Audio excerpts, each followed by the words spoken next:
Welcome friends to another edition of Cooking with LK. We're back in the kitchen and today we're gonna make some pot roast. And not just any pot roast, believe me, this is on the level. A lot of people love pot roast, but they hate making it. Why? Well, let's face it, it's a lot of work to do. I mean, you gotta peel potatoes, you gotta cut potatoes, you gotta string carrots, you gotta cut carrots. And in today's world, I mean, let's face it, ain't nobody got time for that. So, perfect remedy. Not only are we going to defer to the slow cooker here, I'm going to show you how to make awesome pot roast with a plethora of flavor in just a few easy steps. Let's jump right into it. And first step, instead of your traditional brown potatoes that you got to peel and cut and whatnot, these are the red potatoes, new potatoes as they're sometimes called. I recommend getting a bag of the biggest ones you can find because we're actually going to be cooking these under the roast, and depending on your slow cooker, they're going to be in there anywhere between 12 and 18 hours. So the bigger the better. Keeps their texture firm, stops them from getting too soft. And again, depending on the power of your slow cooker, which we'll get into that more in just a minute. But you just want to take a few of these, wash them off, and we're going to put these on the bottom. This is going to be the base. And there's no real set number. Typically, I like to have pretty much a full blanket down there on the bottom. This is so they'll hold the roast up and keep it somewhat level. So when we fill it up with water, we'll actually be able to keep the top surface of the roast slightly above the surface or right at the surface, and we'll show you why here in a second, because we're going to have a whole bunch of stuff on top. This is actually private selection Angus. The chuck roast is generally the most tender, most juicy, and the easiest to flavor when it comes to seasoning these things. And just going to rinse it off here nice and pretty like. And we'll go ahead and get the bad boy situated here. And again, like I said, you kind of want to be level here. I mean, you don't have to get too OCD with it, but somewhat level is generally the way to go. That's pretty good there. And the first thing we want to put over it is a whole blanket of minced garlic. Recommend using a large spoon. And just go ahead and spread it over. And I'll be honest with you, I often speak of trial and error, things that I've tried and just didn't work out. I have yet to use too much garlic on these.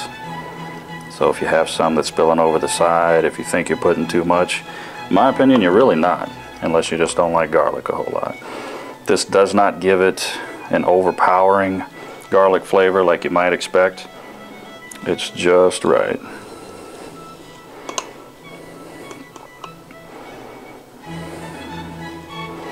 And that's pretty much it. I fill in this one little spot here, or two. Okay. Next up is this Montreal steak grill mates. I'm sure you've seen this in a lot of our videos. Definitely want to give it a nice sprinkling with this. Actually, gonna need a little more than that. There we go. Just a dusting. Some nice cayenne pepper.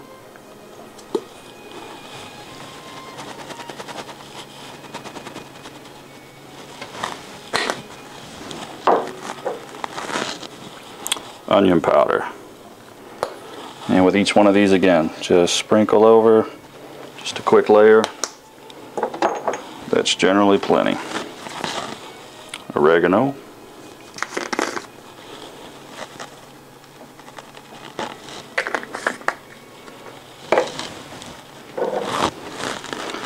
And some parsley.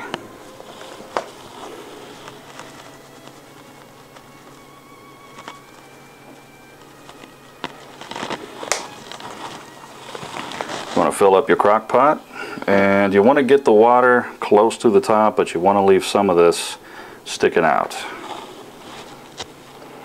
And those of you like me who have the under the sink water filter, comes in really handy. If you do not, tap water is fine as long as you trust it.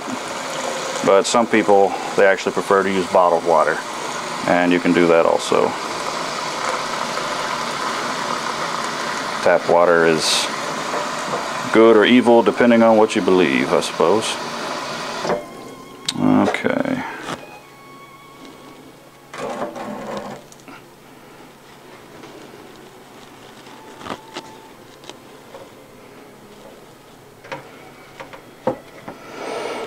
And we actually got it maybe a little too full right here, but it really doesn't make a difference. And we'll show you why here a little bit later on. We're going to go with the low setting, and we'll drop a few Turkish bay leaves in there with it as well. Usually about 3 or 4 with a container this size.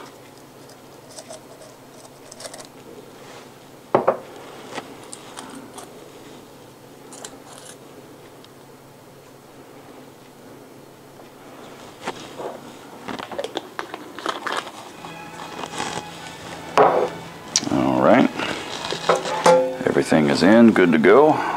Put the lid on this bad boy. And this particular model has the lid with the clamps, and you don't really need these unless you're traveling or you're putting this thing away in storage. It actually specifies not to clamp it down while it's cooking. I suppose because of the steam pressure, in case it gets too much, it won't be able to seep out of the sides here. So whatever you do, don't lock your levers down if you have these. And real quick to go over, we used to have I believe it was a Hamilton Beach brand crock pot, just a cheap model that you get from Walmart. And on that one, we were able to actually cook it on low for about 16 to 18 hours. I mean, I could literally put this on at midnight the night before and wait until, the next day in the evening when I get home from work, and it would be ready to take out and enjoy at that point. This one, we got this as a wedding gift, and it cooks a little bit faster than the old one. So on the lower setting here, we're going to give it about, I'd say 12 to 14 hours. So as of right now, we're done. We'll fast forward here, and we'll see you when stuff is smelling really good.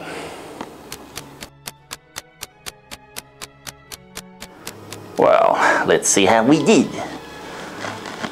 come over to the slow cooker about 12 hours later. Oh yeah. Take a look at that. Only one thing left to do before we dig in. Notice we didn't cut up any carrots to put in there because it's so much easier just to go with the easy method. Duh. Because, I mean, come on. A carrot is a freaking carrot, right? And we'll let these cook just maybe about 10 minutes or so. Let them cook just a tad longer, and while we do, might as well go ahead and heat up some gravy.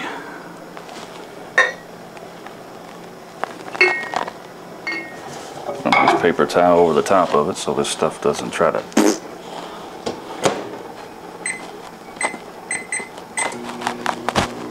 And these carrots are pretty much done.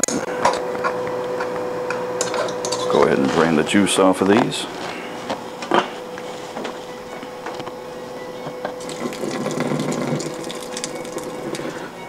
See how tender this thing is.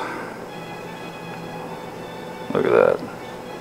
It's like a razor blade just going straight through it. Look at that. See how it falls apart? Extremely tender.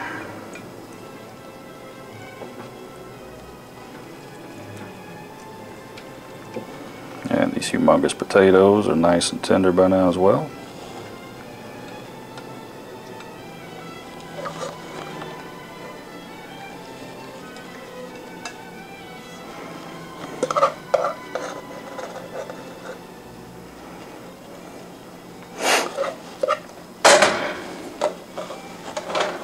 Now for the finishing touch.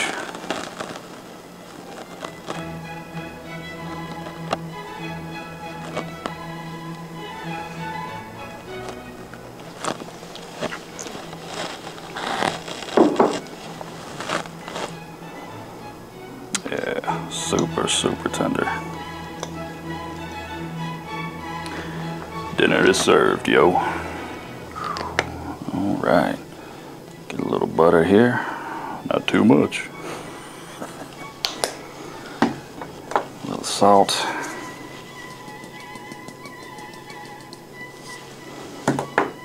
Little pepper. Alright. Let's give it a try.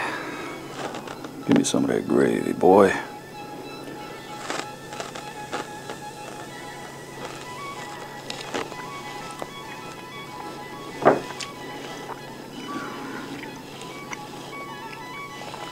It's totally worth the wait. Totally worth the smell that drifts through the whole house for about 12 hours. Completely worth it.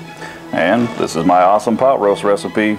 Couldn't be simpler. It turns out delicious. If you guys give it a try, feel free to drop me some comments. Let me know how you like it. Thanks for watching, and we'll catch you next time. Take care.